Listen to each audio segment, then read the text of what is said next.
All right.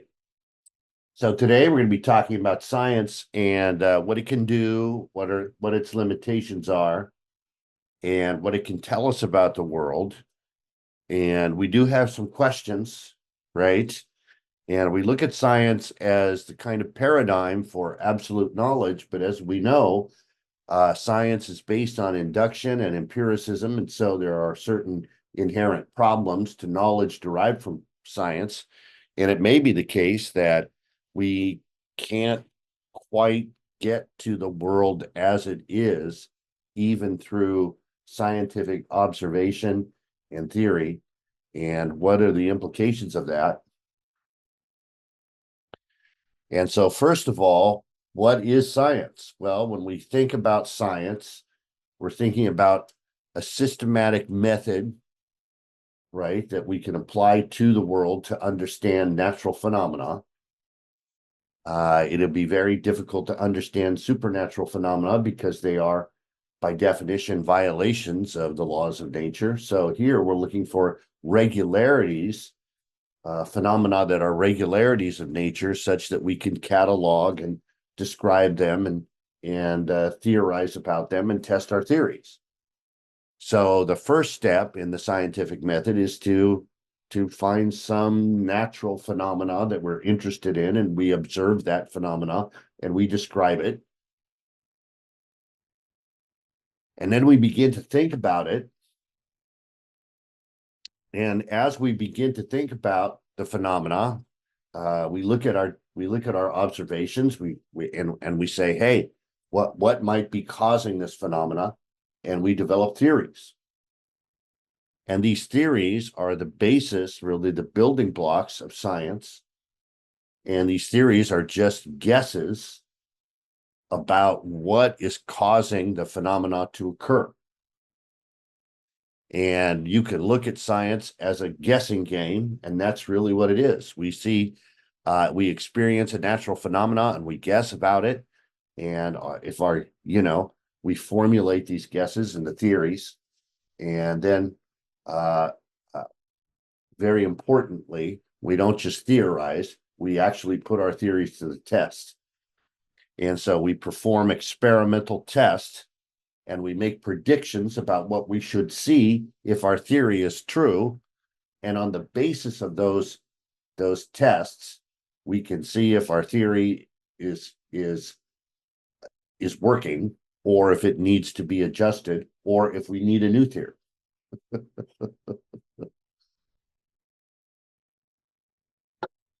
Now, sometimes if we have a theory that has been tested many times, and the experiments bear out the hypothesis successfully, that theory may come to be regarded as a law of nature. But make no mistake, even calling something a law of nature, it's still a theory. That is, it is still subject to revision in light of new data. And it is always possible that we could get anomalous data that would make us want to revise the theory. And so science is always moving, and it never rests, and it never really gives us certainty about the world. And I think that when we think about human psychology, that explains why some people are hostile to science, and some people don't understand science, and some people just are not on board with this project because they want to think about the world in a way that is absolutely clear, in a way that is black and white, in a way that gives them absolute certainty. And science is just not for you. That's not the kind of world we live in. Just isn't. So again, we observe something, we theorize about it, we put our theory to the test, we look at the results of that test. If we have anomalous data, we know that we have to revise our theory a bit, or we may need more observation, or we may need a different theory, or we may need a different experiment. And so this process never ends. And this is what scientists do. And we should always remember, if an idea or a theory is not testable, It's not science. It could be something else, could be great, could be life-changing, but it's not science. Because the lifeblood of science is putting your ideas to the test. And that's what separates science from philosophy. That's what separates science from religion. That's what separates science from art and mythology, is that scientific ideas are always put to some kind of test. And on the basis of that test, we're going to say if the theory holds up or not. Now, again, we never get to 100% certainty in science. We just don't. Every theory is provisional. Every theory is subject to revision in light of new data, in light of new facts. So we can never know if we're absolutely right. But here's the thing. And this is what people will often remind us of, the fact that theories are just theories. But what they don't tell you, the critics of science don't tell you, that although it is impossible to know if a theory is 100% true, we can, absolutely, we can know if that theory is wrong. And this is the superpower of science. And I want you to think about this for a moment. Imagine that you had a superpower, but that superpower was not that you knew the truth about the world, but that superpower was that you knew if something was not true. Now, that would be great, wouldn't it? Like you're about to do something and just a red flag comes in your head and says, this will not work. That would be a huge advantage. And I would argue that would be, almost even better than knowing the truth about the world, is knowing when you're wrong. Yeah, I'll take that. Think of all the bad things you could avoid. All the terrible ideas, you think that you've had in your life. If you could have known from the beginning that that wasn't going to work out, how would your life have changed? Well, yes, of course, you wouldn't be the person that you are today, because to suffer is to learn, but that would be a great superpower to have. And this is the superpower of science. We can't know when we're right. We can never know when we're right, but we can always know immediately that our theory is wrong. And so we don't waste our time on theories that are unproductive. Now, I say that we can't know a theory is right, but we can know if a theory is probable. And again, isn't that good enough? Isn't that good enough? The theory is probably true. And folks, this is why people get mad at scientists. And this is why you go in and you talk to your doctor and you say, Doc, what's going on? The doctor says you have this condition. And you say, well, what does that mean? And the doctor, she will look over the chart and she will tell you, well, there's an 80% chance of this. There's a 10% chance of this. There's a 2% chance of this. Because that's how scientists talk. Scientists are not going to say this will happen. It's always in terms of probabilities. This is the most probable outcome. And some people don't understand that and they get angry. They say, well, tell us. And then you often hear, well, science tells us that this is bad for you. Then a few years later, it's good for you. And then a few years later, it's bad for you. And then people get upset about that. But what is going on? Science is always moving. They're always testing ideas and we get new data. And when we get new data, we have to change our conclusions. What would it mean if you get new information, but you don't change your ideas in light of that new information? That would make you a dinosaur, a fossil. Right? So when we get new information, we change our ideas. That's not radical. That's just, that's what you do to survive. So again, you see some hostility to this by people who think, well, I need to know how the world works. I need 100% certainty. I need black and white answers in terms I can understand. And science is just not going to provide that to you. It's just not. So there's that. Now, science assumes, well, most scientists are philosophical naturalists. And this is the view that all things ultimately reduce to physical properties. But just the project of doing science assumes that this is true. And we call that methodological naturalism. Science assumes that the world is just made of physical stuff, because if it wasn't, let's imagine that there is some part of the world that isn't made of physical stuff. Let's say that magic is real, right? The supernaturalists are right, and magic is real. There's a domain of magic in the world. Well, how would we understand that domain of magic? How would we contact it or detect it or observe it if it's supernatural? We couldn't. So we wouldn't have much to say about it. So when we do science, we assume that whatever phenomena we're looking at is physical in nature. Now, that doesn't preclude the possibility that magic is real. Maybe magic is real. I don't know that it's not. And there's some part of me, there's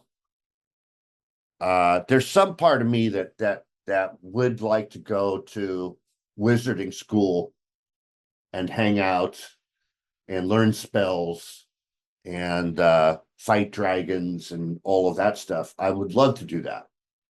And there's some part of my brain that lights up when I hear stories about that. But that doesn't make it real. So even if magical or supernatural events were possible, and perhaps they are, these would be non-causal exceptions to the rules of nature, so they would be unexplainable and untestable. If magic was real, we couldn't study magic. If supernatural events were real, we couldn't study them. We couldn't understand them, because they are, by definition, exceptions to the laws of nature. Now, I know that you probably read books or something, and so maybe there's a world in which magic is understandable. But here's the thing, folks. If magic is understandable, then it's not magic. It's science. Right? So, I mean, if there are rules and those rules can be understood, and these phenomena can be predicted and controlled, we call that science. That's not magic. So there's that. So when we're doing an investigation, in the middle of our investigation, we can't simply stop and say, then a miracle occurs, because that's an exception to, that's an exception to the rule.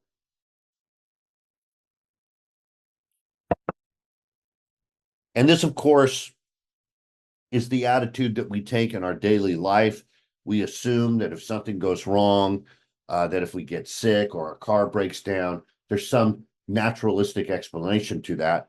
If your car breaks down, you go to the mechanic. You don't go right to the witch doctor, or you don't go to your priest and say, Father, my car is possessed by demons. Is it possible that your car could be possessed by demons? I'm maybe, I don't know. But it's not likely that that's the cause of it's probably, your fuel injector or something like that, or your, alternator. So that's, the mechanic can fix that. If it does turn out to be demons, well, good luck with that. I don't know how you address that. Probably just sell the car.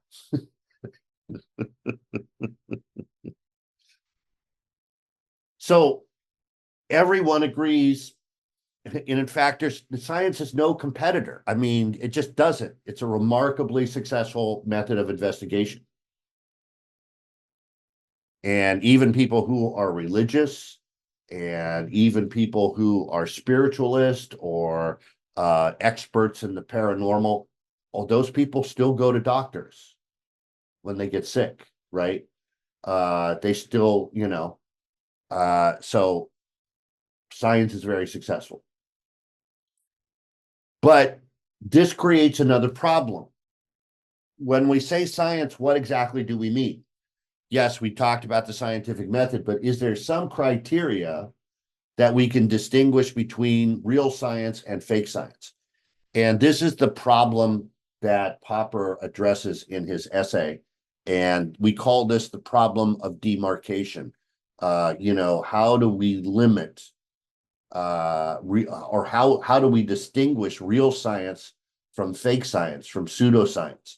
Pseudo is a great prefix. It means fake or false. So how can we tell genuine science from fake science? And this has practical ramifications for society. Because look, everybody claims that they're scientific, right? Everyone does. And it doesn't matter how extraordinary the claim that you're making. Everybody claims that it's scientific, right? Everybody does. So how do you know if it really is science? And we can think about many things. And I've mentioned this before, but there's two things. My wife really likes serial killers and ghosts, and anything that combines those things is just catnip for her. So she loves this parapsychology stuff. And Ghost Hunters, I don't know if you guys have ever seen this show, but this is just when I've watched many hours of this, not voluntarily, just because it's on, and my wife is super into this. And this really consists of people walking around old houses in the dark, going, "Did you hear that?" And that does not, to me, seem to be very scientific. And so parapsychology is the study of purportedly supernatural events, ghosts, telekinesis, ESP, things like that. It does not seem to, at least popular parapsychology does not seem to use the rigorous scientific methods that we are, used to in chemistry and biology and physics. There are people who perform experiments, legitimate experiments, and the data that we get from those experiments is about what you would expect from a random sample, right? So I'm not convinced that this is a science, although it does produce some interesting things. Like there are gadgets that you can buy, like this is a Ghost Detector Pro app, and you can download this on your phone. And I had a student do this when we were on campus, when we weren't online with this course, and I was in Bud. And I don't know if you guys have been over in Bud, but we were on the third floor of Bud, and the student was using this thing and during the lecture and said, "Hey, there's a ghost next door." And apparently Bud is haunted. And then we all came up with stories about, the student that hurled themselves off the top of Bud. But yes, the scientifically proven that there is a ghost in Bud. So I know that some of you may have had that. I know, look at Nyla is shocked, and she's like, "I knew it. I knew every time I'm over there, it just feels, I get this chill." Now you know why, because you're being haunted, right? Telekinesis. Some of you guys have probably seen, Stranger Things. This is 11 from Stranger Things, and she can do things with just the power of her mind. There was a guy named Uri Geller, and he was very famous. He was purportedly, he could bend spoons with the power of his mind. But quite frankly, when these things are rigorously tested, it's less than impressive. Psychic abilities. Many people believe they have psychic abilities, like talking to the dead. Can you talk to we've talked about this before. Can you communicate with dead people? Maybe that's possible. I don't know that it isn't, but that's an extraordinary claim, and that would take extraordinary evidence, and we see nothing really. And these are cards that are used to test to see if you have psychic abilities. And when these tests are given under laboratory conditions, people are able to pick out the right card about one out of 5 times. And that's exactly what we would expect from something that was completely random. So is that extraordinary evidence? I don't think so. Cryptozoology, this is one of my favorites. I have this thing with my younger son, and we every time there's a new cryptid, one of these purported creatures that exist on the periphery of biology, Bigfoot, the Loch Ness monster, the Jersey Devil, Mothman. There's something in California here called the Watchers.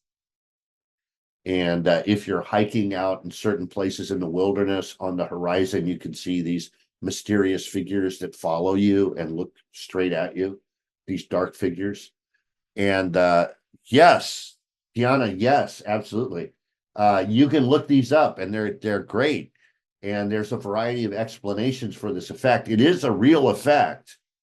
It's not necessarily a cryptid.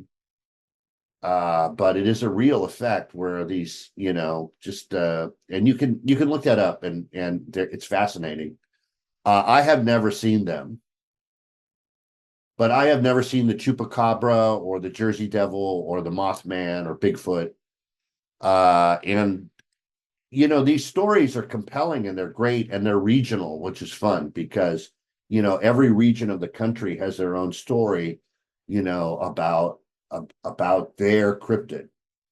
And the thing about cryptozoology is that, like other paranormal investigations, it rejects rigorous experimental requirements of scientific testing in favor of folklore, historical record, and the subjective authority of eyewitness testimony. And so most of this relies on eyewitness testimony. I saw Bigfoot, or I saw the Jersey Devil, or I saw the Watchers.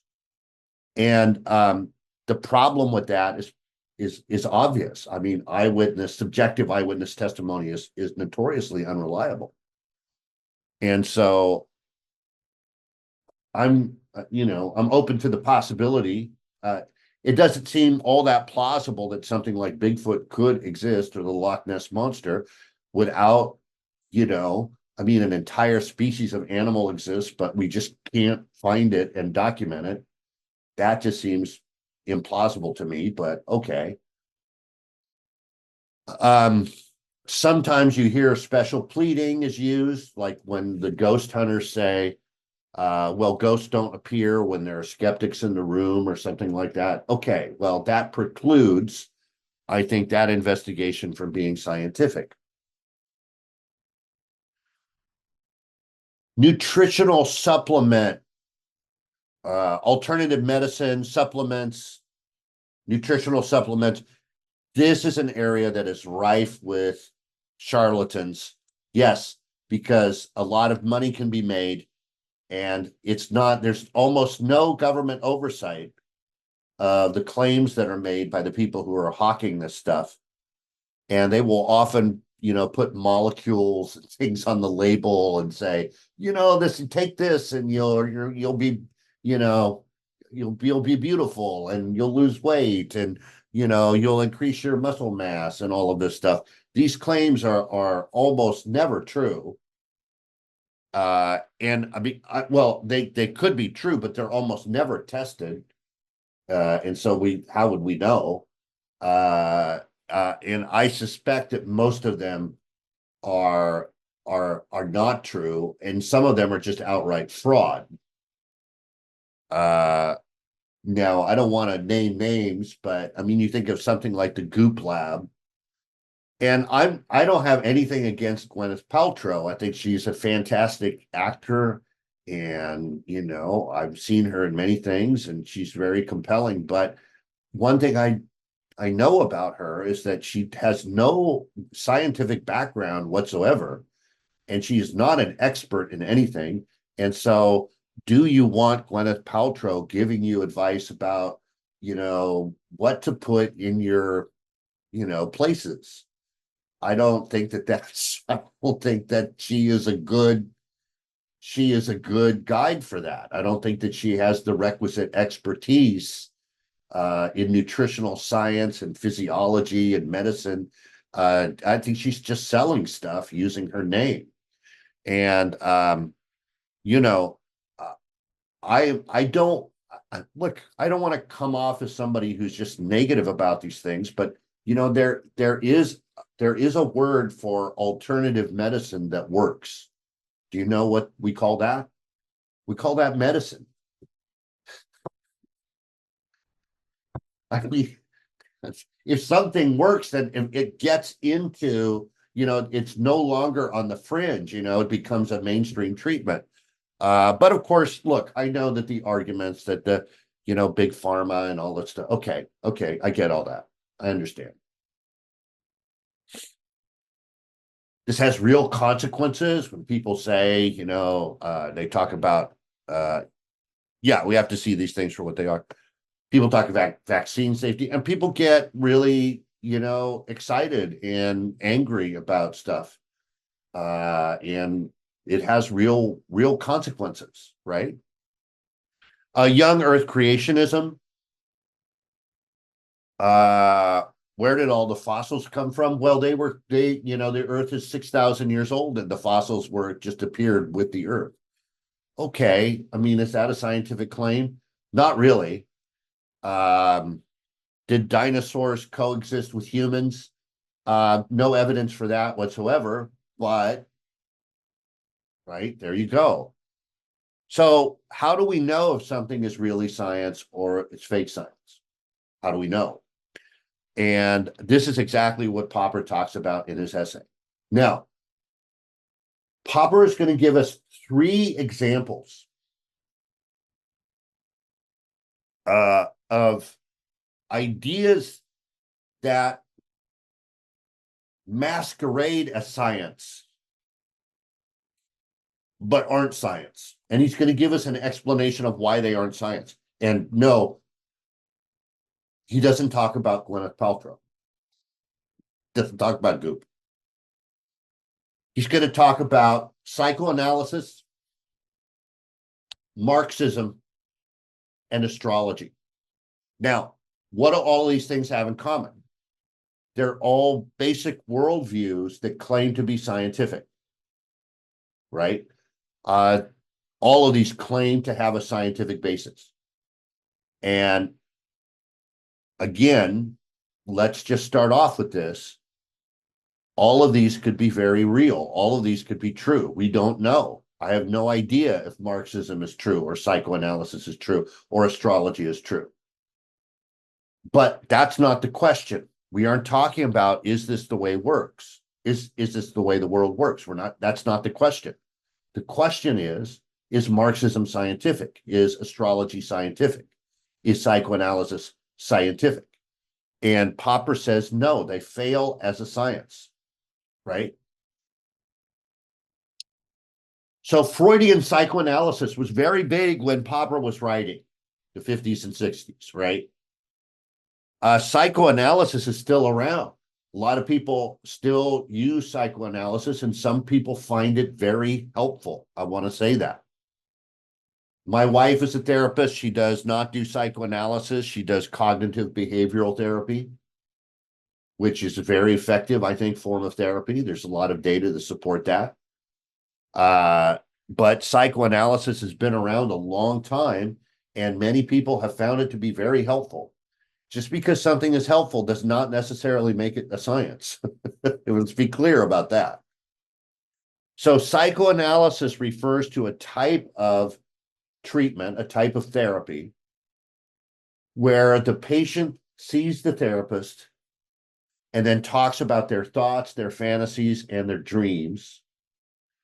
And then the analyst, the therapist, uses that information to extrapolate unconscious conflicts rooted in childhood trauma, usually, that are causing the patient's problems. Okay. There's nothing wrong with this, but it purports to be a science. Now, one of the problems with this is that the therapist can't be wrong. One of the problems with this is the therapist can't be wrong. No matter how the patient describes their condition, the explanation is always the same. There's an unconscious conflict rooted in childhood trauma.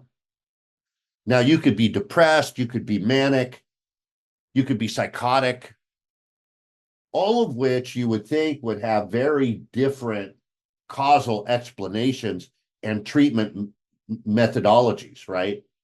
But, you know, this in psychoanalysis, traditionally the answer, at least in Popper's time, the answer was always the same. You know, it's because of your parents.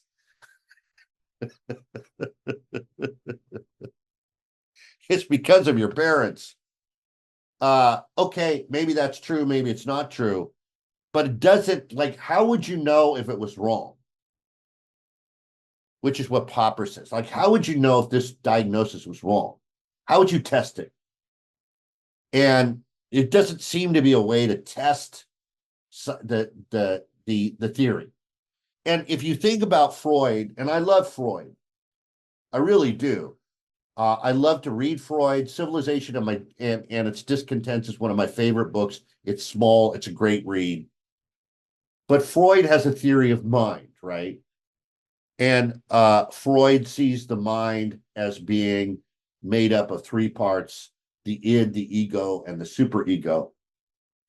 And the id is our libidinal energy, our drives, our passions, the hunger, the appetite, very sexual in nature. The superego is society's, pressure to deny the id. And our self, our sense of self, is like a tissue that's sandwiched between these two almost unopposable forces.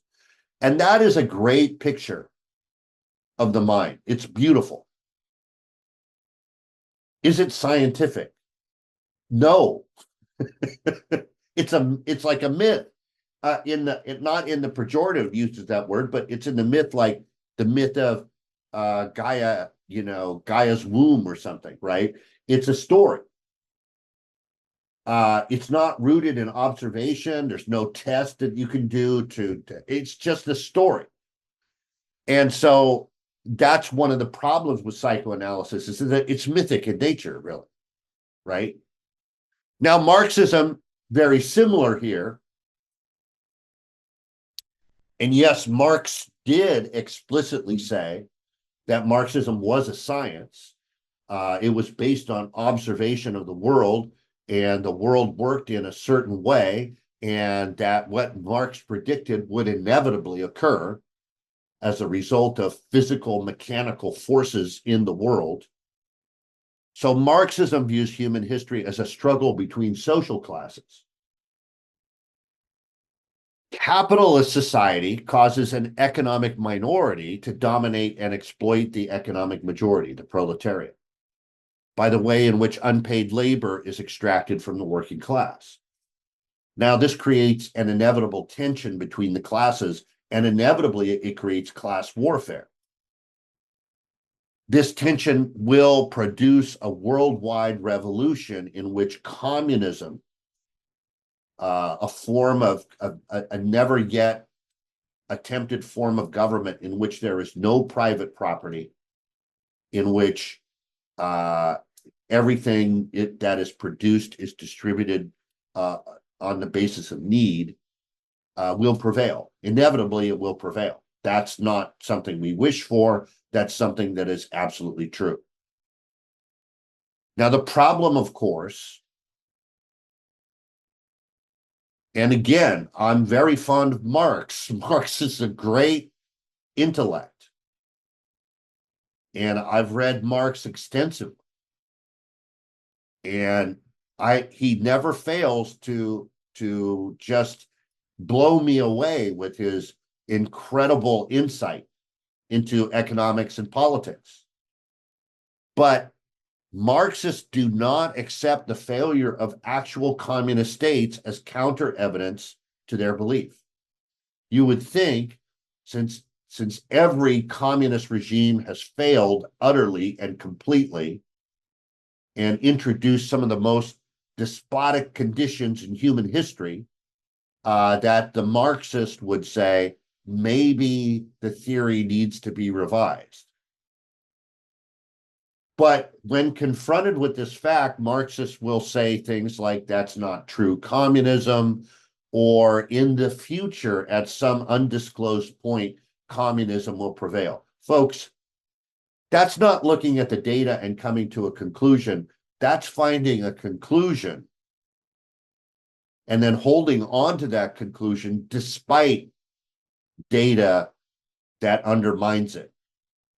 That's not science. That's not how science is done. Finally, we get to astrology. And this is, again, I'm not trying to make anyone mad here. Again, Popper is just saying maybe astrology could be true.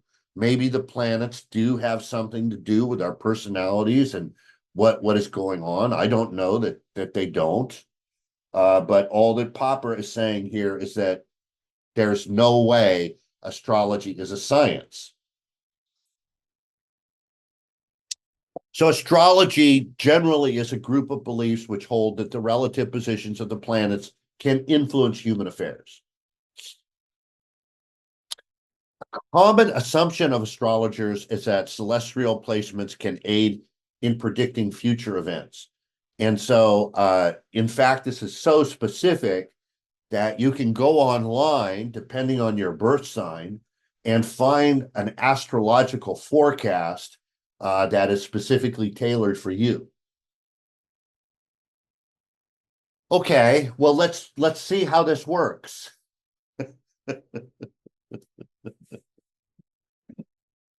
Here is, and this is an actual astrological forecast from a legitimate, I mean, as far as I can tell, a major online site. Some wonderful opportunities are emerging for you in the area of education, travel, adventure, and anything to do with broadening your horizons. You are on the tail of a solar eclipse in your solar ninth house. This is a time for making decisions and correcting imbalances in your life. Career and financial pressures are increasing, and romantic partnership can be subject to tension now.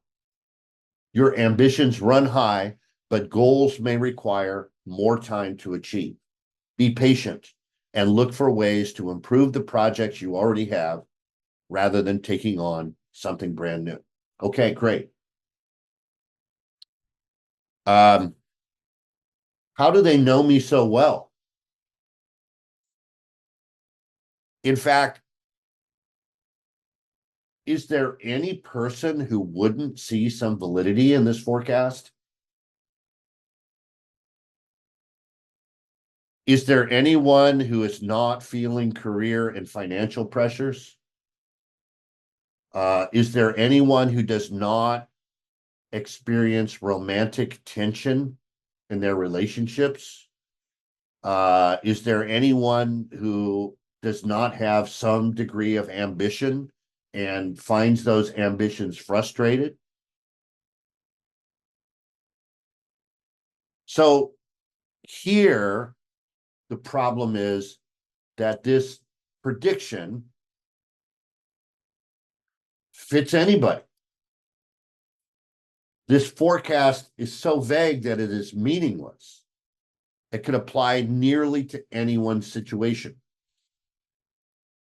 So it's true that the astrologer can say, well, we make predictions and those predictions are true, but that turns out to be somewhat of a problem because the predictions are so vague as that they're always true.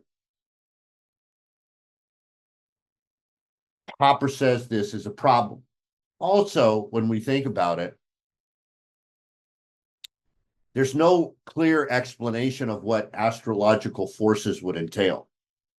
How do planets actually affect human behavior in any way? Sure, there's a gravitational influence, right? But the gravitational influence of our sun or our moon or the Earth itself has far more influence on you than a distant planet. There's also the strong nuclear force and the weak nuclear force and electromagnetism. Those forces don't seem to have anything to do with shaping our behavior. Maybe it's more mysterious. But again, this is in the realm of fantasy, not science. So, to be clear, I know I've said this 3 or 4 times, but to be clear, we are not saying that psychoanalysis, Marxism, and astrology are not real. I'm not saying that. Maybe they describe exactly how the world works. Maybe the planets do have an effect on our personality. Maybe ghosts are real. Maybe in the future there will be a proletarian revolution where the workers take over the means of production. Maybe these systems operate exactly the way they are purported to operate, but none of them are science. Why not? Well, here we're going to need a definition of science. Here we are going to need a definition of science, aren't we?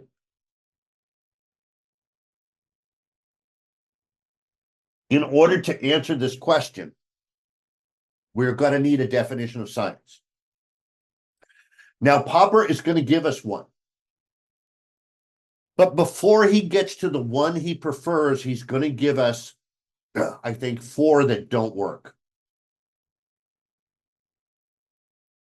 Right? Before he gives us the one that he prefers, he's going to give us 4 that don't work. So proposal 1, science is distinguished by the empirical method. That's the thing that makes science science. It's based on observation. We use observational data to make predictions. That's the thing that makes science science. Popper rejects this. Why does he reject this? Science is based on empiricism. Why isn't that the thing that makes science science?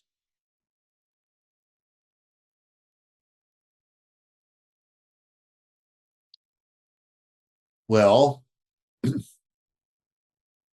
astrology is based on empiricism too, isn't it? Astrology appeals to observation. Marxism appeals to observation. Psychoanalysis appeals to observation. But none of those are actually sciences. So there has to be something more. Proposal 2. Scientific theories make more precise predictions. Okay, this is kind of true. Science generally does make more precise predictions. But Popper rejects this. He says, look, there's 2 things wrong with this. Sometimes science makes general predictions. And sometimes astrologers or Marxists or the psychoanalysis make specific predictions. So it's not the specificity of predictions. Well, maybe it's this. Science is explanatory. Pseudoscience isn't. Well, it's true that science does give explanations.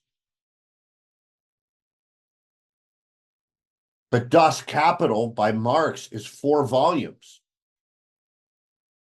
Marx gives a lot of explanations. Freud writes books on how psychoanalysis works. So sometimes pseudoscience also gives explanation. So that can't be the thing that makes science science. Now, here's the big one that most people believe, but it turns out to be wrong. So pay attention to this. Science is distinguished from pseudoscience by its ability to confirm its theories.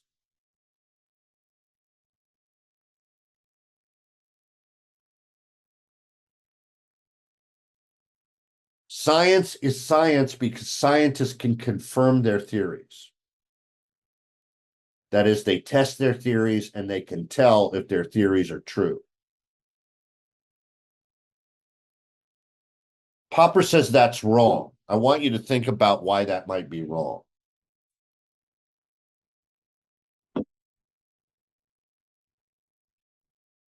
The denial is a different. I think I know what you mean by that, Tiana. I think I know what you mean. So think about this. And this is subtle. Okay. The world is filled with verifications of false theories. Filled. Let me put it this way. What if you believe the earth was flat? Could you verify that theory? Could you create a test and then the test would verify that? Sure, of course you could, right? The world is filled with verifications of theories that aren't true. Astrology makes predictions that come true. Marxism makes predictions that come true. Psychoanalysis makes predictions that come true. In fact, all of their predictions come true. All of the predictions made by the astrologers come true. That's kind of weird. All of the predictions made by the Marxists come true. All of the predictions made by psychoanalysis come true.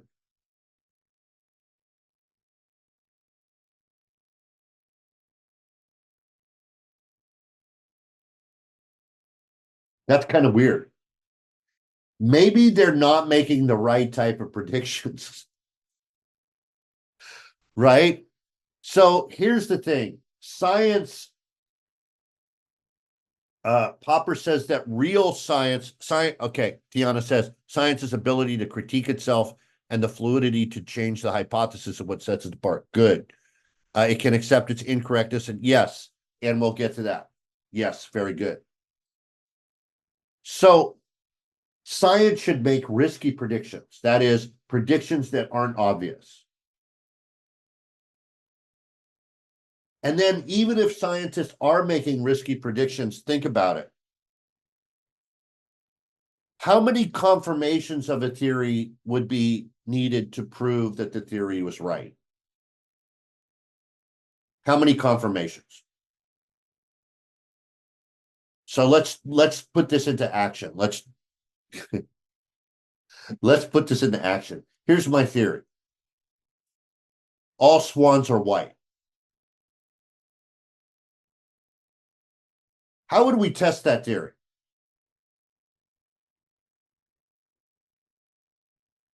Simple.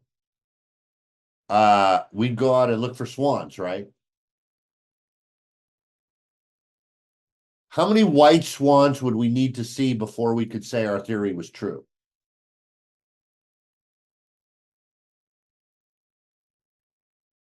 10? 100?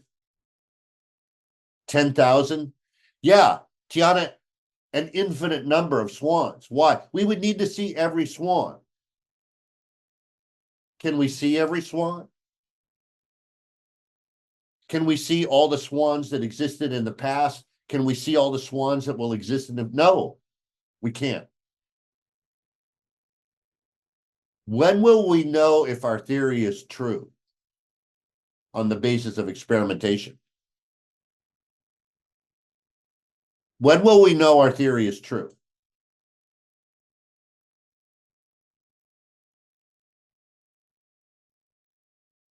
Never.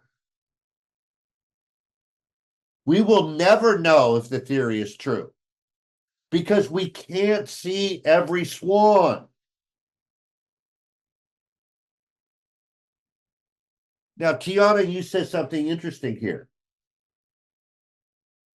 Maybe we're wasting our time looking for white swans. What's the problem with looking for white swans? Will we find white swans? Yes. Does that mean anything? No. What should we be looking for? Yeah, it's self-affirming, right? It's self-affirming. What should we be looking for then, if not the white swan? Exactly. Exactly. Because what does it mean if we see the black swan?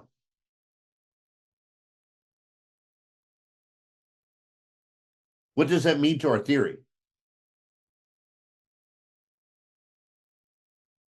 We know immediately that our theory is wrong. Now you see how science works. We don't look for the white swan. We don't really care about the white swan. We look for the black swan or the blue swan or the gray swan because if we see those, our theory needs to be corrected. Now, what if we never find the black swan? Does that mean our theory is true?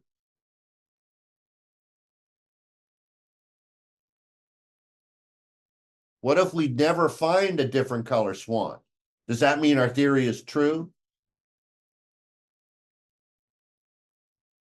No, it's just not disproven. Yes. No, it's just, yeah, it's just a good theory. It hasn't been disproven yet. That's the best we could do.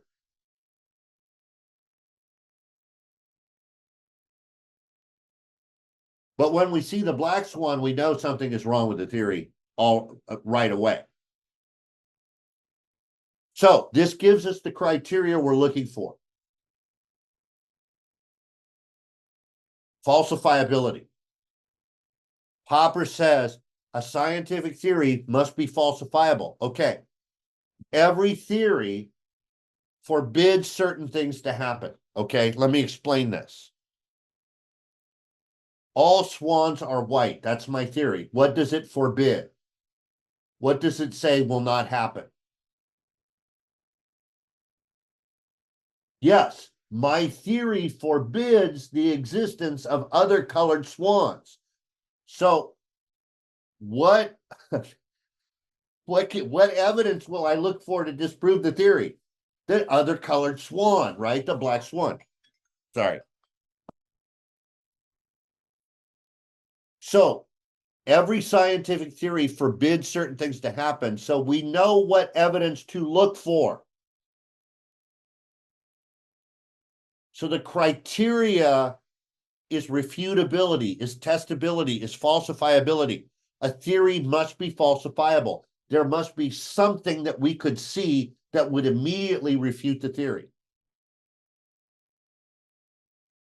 So when you come up with a theory, you also have to come up with some criteria that if we see that, we know the theory is wrong. And that's what makes science science. A scientific theory is falsifiable. What if you can't think of a criteria that would disprove your theory? Then your theory isn't science.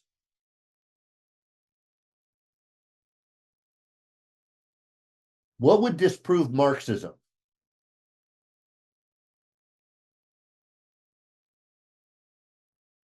Nothing.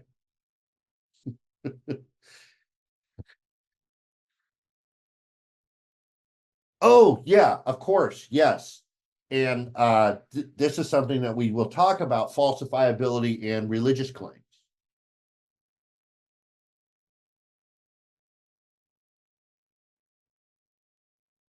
No easy solution there, but I think one thing that you could say was that generally doesn't matter because most religious claims aren't scientific in nature, like the claim that God loves you or has a plan for your life. That's not a falsifiable claim, but it's also not a scientific claim, so it doesn't really matter. Tiana, it does matter if you're purporting to say, well, the Earth is 6,000 years old. Well, okay. Um, we that's a specific claim that can be easily refuted. But if you're going to just, I mean, like religion is not science. But for the people who say that, yes, religious claims can be scientifically verified, or I mean, this is a falsifiability is a problem, yes.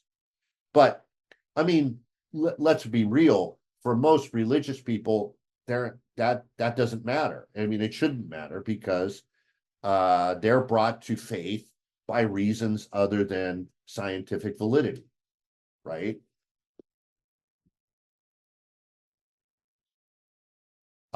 Marxism is interesting because of the element that it is always possible in the future. Yeah, absolutely.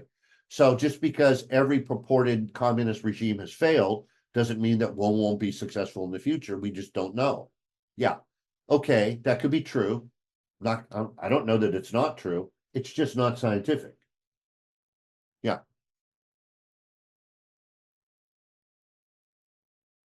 So a lot of people don't like evolution by natural selection. Great. Is it falsifiable? Sure, easily. This is what we call a Precambrian rabbit, and this is what you would need to find. So one of the predictions that evolution makes is that the deeper you go, the older things are in the rock strata. And so if you go very, very deep, you should see only simple organisms. So what if you found a fossil with a very simple organism and a rabbit together? Well, that's impossible.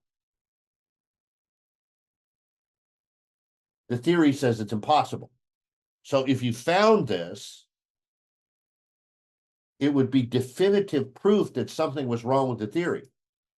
So geological records indicate that modern mammalian orders appeared in the Paleogene period, hundreds of millions of years after the Precambrian.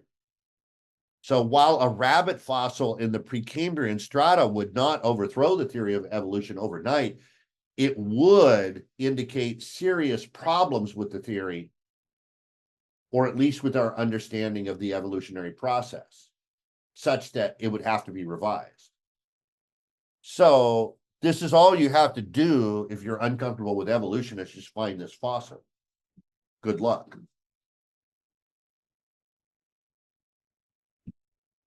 Let's see how this works.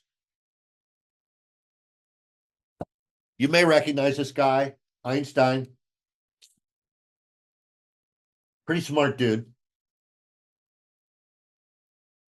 Einstein's theory of general relativity is about, among other things, it's about gravity. And since Newton, at least, we've all thought about gravity as a kind of force. Like the Earth just reaches out and grabs things and pulls them towards the surface. The story of the apple falling from the tree and all that stuff. That seems like gravity is a force, right? Einstein had a different idea about gravity.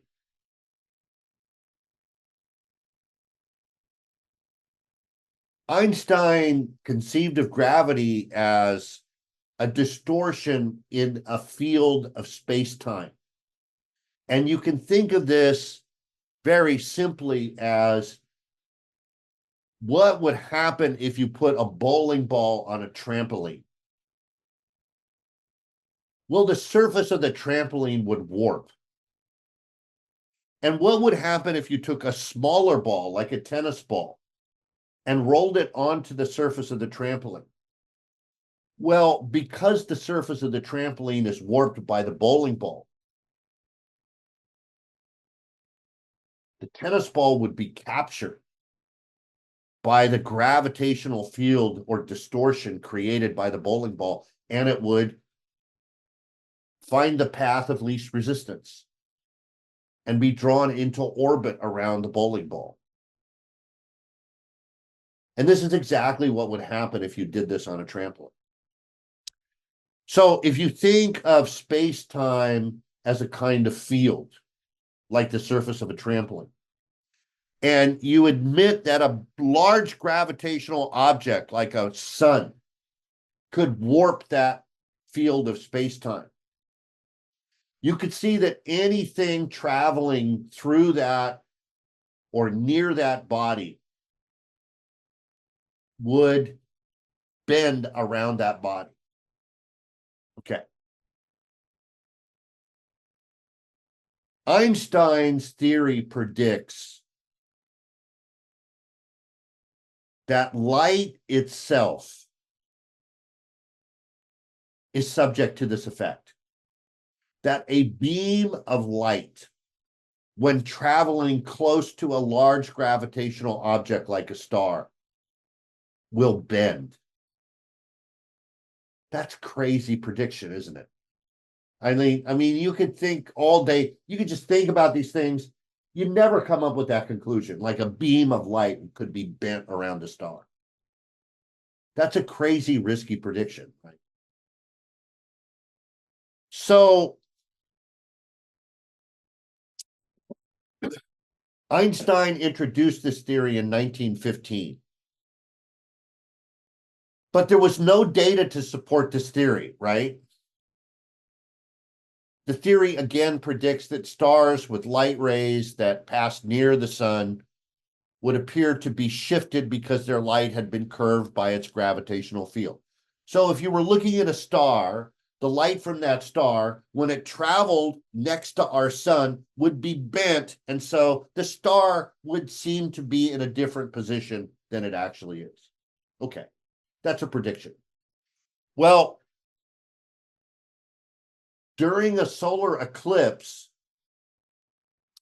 this experiment was performed. And here's what the experiment looked like.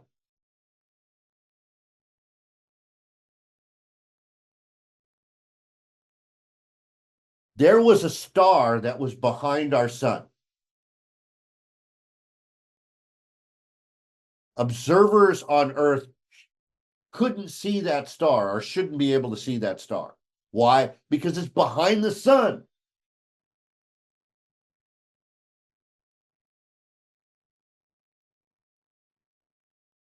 But the light traveling from this star was bent by the gravitational pull of the sun.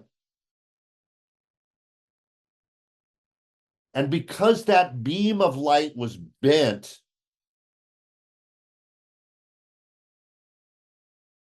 we could see the star.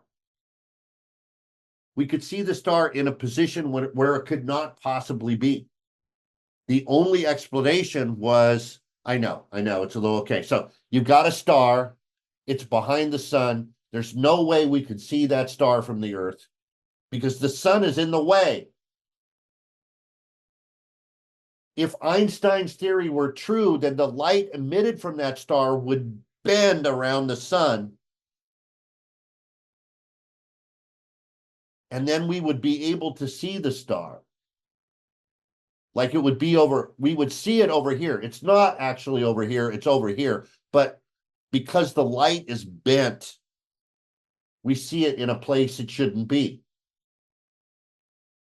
It's like it's almost like an optical, one of the optical illusions that we saw. So the light is bending, and so the star appears out of position. Well, this is exactly what happened. Right? This is exactly what happened. And so Einstein's theory, his risky prediction that a large gravitational object like the sun can actually bend a ray of light, turns out to be true. And that's an amazing thing, right? Now, does that mean his theory is true? No. But we know what to look for when we test the theory. We know what would falsify the theory, because if we looked for this star and we didn't see it, we know that the light was not being bent, and we know that Einstein's theory would be wrong. And so that's how science works. By the way, the guy that performed this experiment was named Arthur Eddington. And in every subsequent experiment on Einstein's theory of general relativity, it stood the test. It's withstood the test of time. So it's still good science. All right. Now we have the Nagel reading. And so what's the difference between science and common sense? What's the difference between science and common sense?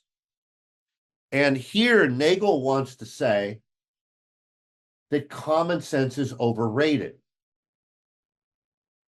That people often say things like, well, we should rely on common sense, our common sense intuitions about the world. But Nagel says that's a mistake because common sense is overrated.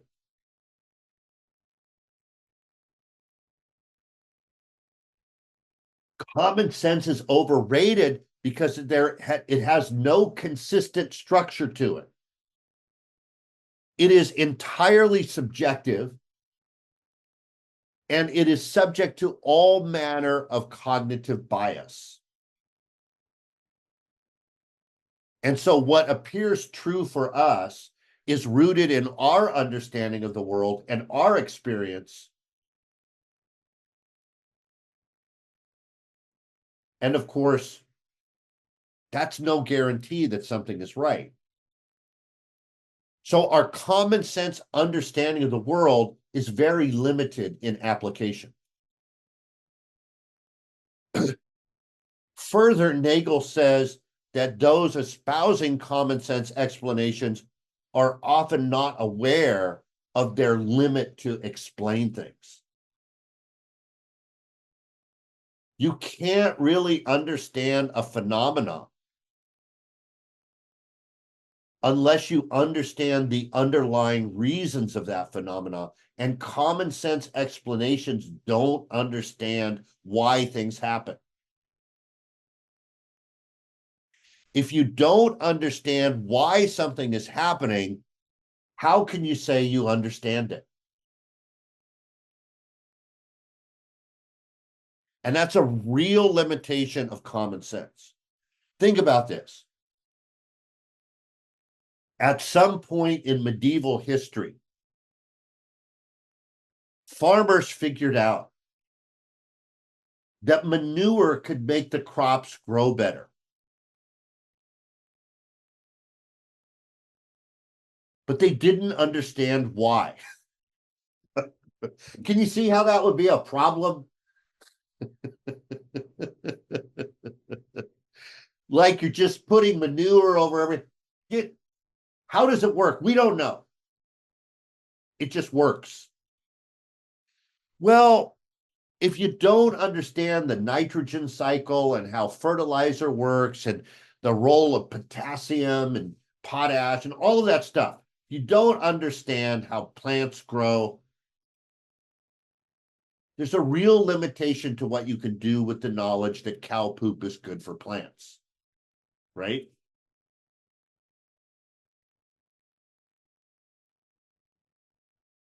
We don't know why it works, but we get pretty excited about it. So common sense explanations are not aware of the limits within which a belief is valid. There's no way to alter habitual behavior.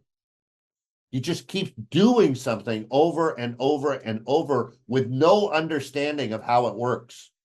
And circumstances change and conditions change, and what you're doing may no longer work, or it may stop working.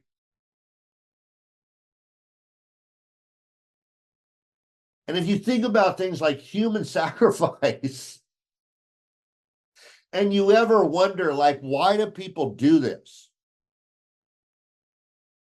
Well, we killed Bob and the crops grew, so maybe we should kill Carl next year.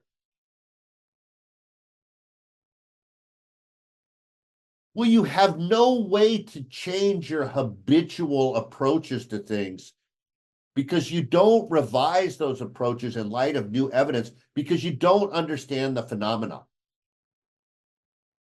And so you just do things out of habit. And that's a weakness of common sense. Common sense explanations also are not exposed to the challenge of systematic critical examination.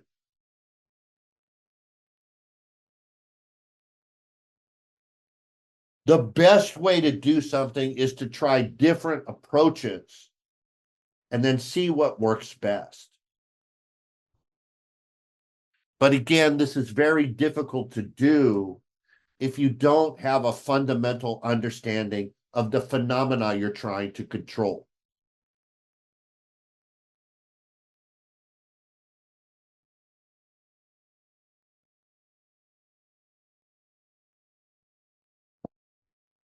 I like this picture a lot because this is how you do science.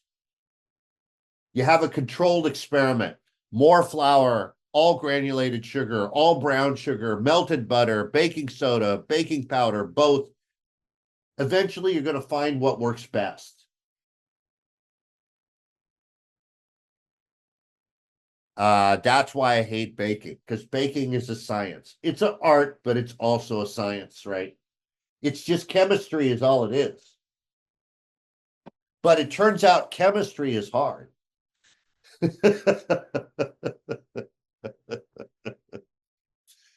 With science, patterns that were thought to be unrelated can be understood and linked together. This is something that common sense can't do. And sometimes we find correlations or causal relationships between phenomena that don't seem related at all.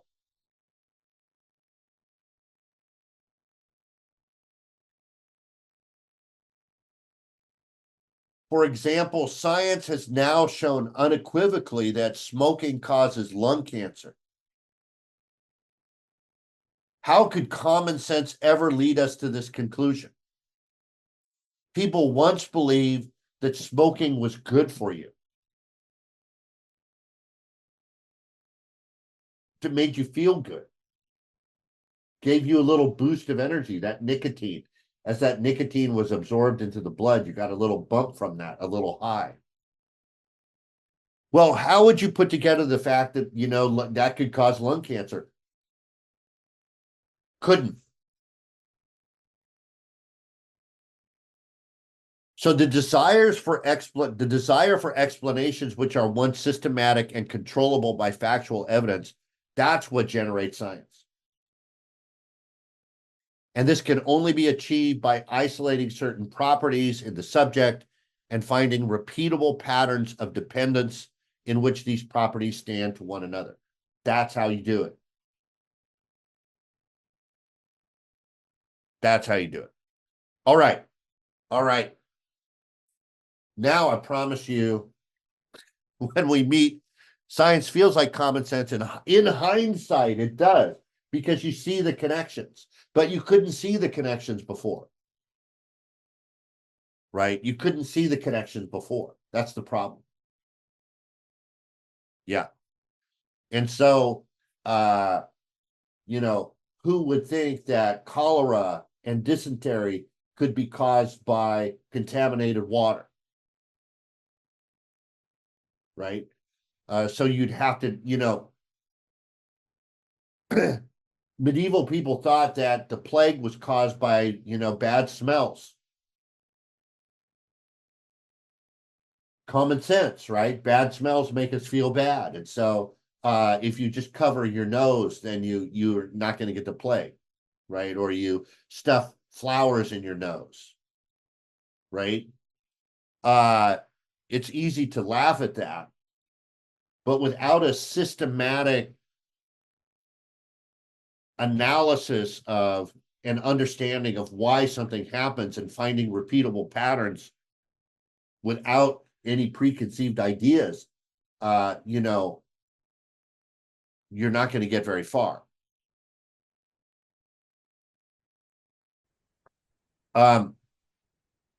So the next thing we are going to do the Clifford and James reading that I promised you last time. And this is the transitional lecture to metaphysics.